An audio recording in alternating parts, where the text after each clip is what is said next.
Hello guys, Vin here. Anytime that you see me, it's more than likely that I'm going to introduce one of my modified lights to be sold on Skylumi.com. It is very, very rare where I would introduce a factory lights for sale, okay? And this is one of those rare instances because this light right here is so dang good that I got it all open. I got to the LEDs in the circuit and I didn't know what to do. The light is so perfect, I couldn't improve it, okay? So what is this light? This is the Zebralight SC600 Mark III. Okay, Zebralight is a very, very popular brand. They're popular for making ultra compact lights and very, very reliable. Okay, they're finished and build quality are top notch. I would say they rank as high as Surefires and Phoenix in terms of build quality. However, Zebralights only make lights that comes in this gray color. It's either you love it or you hate it. I hate it. Okay. I would rather it be in black, white, any other color than this gray color. I just don't like this gray color, but that's just me. And once in a while, you find a sample with non-matching anodization. So you can see here on this particular sample, the tail cap is darker than the body. If that bugs you, don't buy this light, okay? Because you never know what you're going to get. Oh, and not only that, you don't have matching tail caps and body anodization color. I can have like 3 different samples of this light and I would have 3 different shades of gray. So the color is definitely inconsistent. But if you're okay with that, the finish itself though is very, very strong, okay? It's just color consistency is very, very off. And that's something that I don't really like. I'm very picky, okay? This light only takes high drain, unprotected cell. It requires the shorter cell. Okay, I'll demonstrate here. Here I have a high drain unprotected cell. Okay, here I have a protected cell.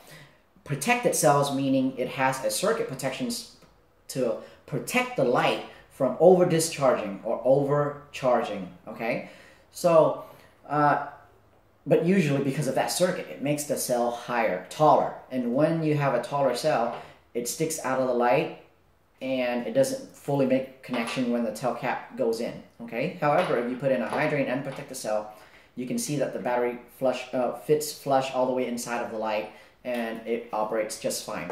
For this reason, and to make your guys' life simpler, I'm just going to include an LG3500mAh high drain cell with every single light that I sell, okay, on Skylumi.com. If you buy it anywhere else, you're not going to get that cell, okay? And it's a very, very good high drain cell, very is a requirement for this light almost because of the high drain that this light requires.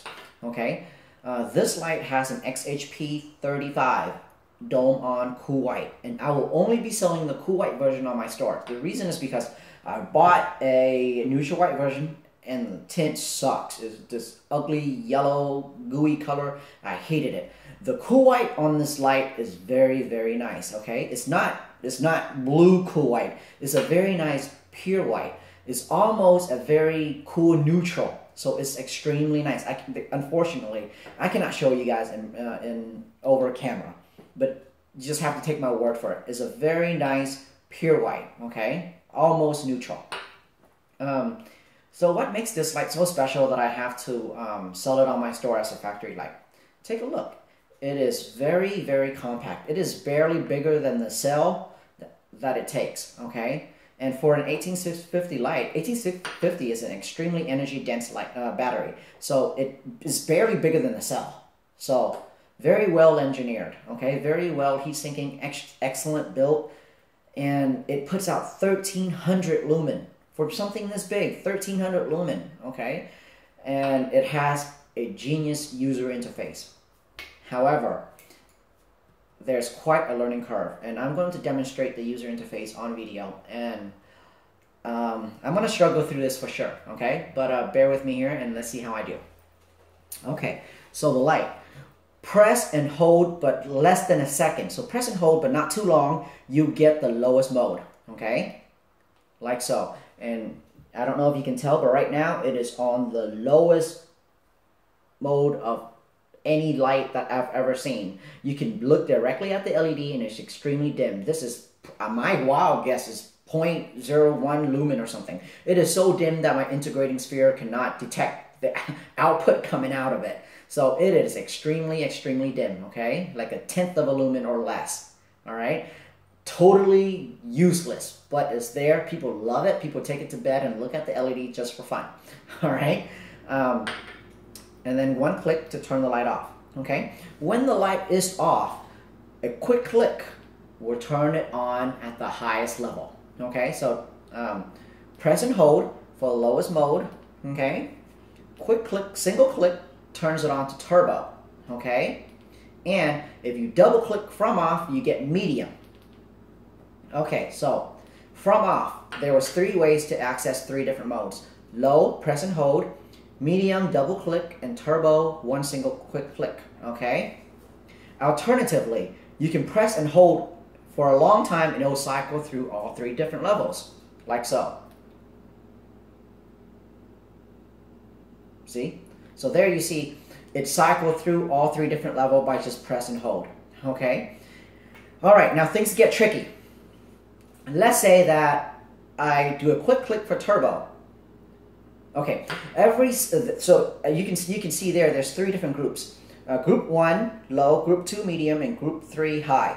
Every single group has 2 modes, okay? So let me demonstrate. Let's say if I click the light turns once, it turns on turbo. There's a turbo 1 and turbo 2, okay? If you double click, you get a lower turbo. I call that turbo 2, okay? And if you double click again, you get turbo 1. So every single set, if you double click, you get a secondary mode, okay? Let me demonstrate that in low. So press and hold. You can see here that extremely low mode, and if I double click, I'll get a low 2, low 1, low 2, low 1, and then low 2. All right, click to turn off. Let's say, and now let's visit the middle mode group, okay? Remember, double click to get the middle mode group. That is the middle mode group, okay? And then if I double click, I'll get, there you go, medium 1, medium 2, medium 1, medium 2. All right, so click to turn off the light. Confusing as hell, I know. But once you get used to it, it is really not that hard, okay? Let me go over everything one more time really quick. Press and hold from off for the lowest mode, okay? A double click for the medium level, medium group, okay? Single click from off gets you the 3rd group or turbo. When you're in each group, double clicks gets you a secondary mode. So if I press and hold for that low mode, if I double click now, I'll get that really low mode, and then low 1 and then low 2. Low 1 and then low 2. So you're probably lost by now. Just watch the video again and again, and then you get it. But honestly, buy a light, play with it, you get it. And once you get it, you love it. The reason you love it is because you can access a ton of different levels from off. You can do all of that with just one single button from off, okay? All right, now I'm gonna get into the really tricky part of it, okay? In the lowest mode and in the highest mode, lowest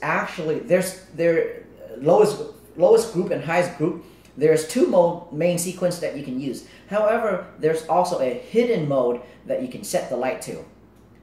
Okay, let me demonstrate. Press and hold, and now I'm in the lowest group, see? If you can see here that low group, low 1, low 2, right? Now, if I double click 4 times, I will go into a setting mode, a programming mode, okay? 1, 2, 3, 4. And when I'm in the programming mode, you can see that there is 3 levels of brightness. Tiger, see? All right, 3 different levels of brightness. All right, so the 3 level of brightness dictates what your secondary lowest mode would be. So let's just say I don't want that low mode because it's useless. I'm gonna go for the brightest secondary mode. And when I get that, I just turn the light off. When I turn the light off, and if I press and hold now, that mode is set. So now I have 2 low mode, low 1 and low 2. And you can see here low 1 and low 2, it's not that moonlight anymore. It's that more practical mode. I think I just got back into moonlight because I've been double clicking too many times. Okay. Oh, I'm sure you're confused as hell. buy the light, give it a practice, you find out you love it, okay? And you can do the exact same thing. Go to the third mode group, the high mode group, double click 4 times, okay, consecutively, and then you're gonna go into a programming mode where you can pick high 1, high 2, or high 3. Tiger, please. No, not today. So, believe me, okay, it is a very, very good light, and it's not as confusing as it sounds on video. Okay, I try my best, but it's just something that you have to experiment for yourself. And you can't get into Zebralight if you don't master this user interface. All of their lights have this user interface across their entire lineup that I know of. Every Zebralight that I have this interface. So give it a shot. You will love this brand. Okay, this brand is extremely hard to mod. I've only been able to mod a couple of their line. The SC600 S330VN is the only light that I've successfully mod and sold online. The other ones I've mod just for my own use. Okay. Anyhow, back to this light. You can grab it on skylumen.com. Comes with 1 battery. It is one of the most compact, if not the most compact 8650 light on my store. It's the most compact light to put out 1300 lumen. It has very decent throw, and it's just a great light. Okay, I can't stress how much I love this light enough. It's an absolute must-have, and I've mentioned it several times already. I don't like factory lights, but this one is exceptional. Okay. All right, sorry for the extremely long review. I couldn't cut it any shorter. This light is a first introduction to Zebralight, so I want to show you guys the user interface. Okay, that'll be all. Good night.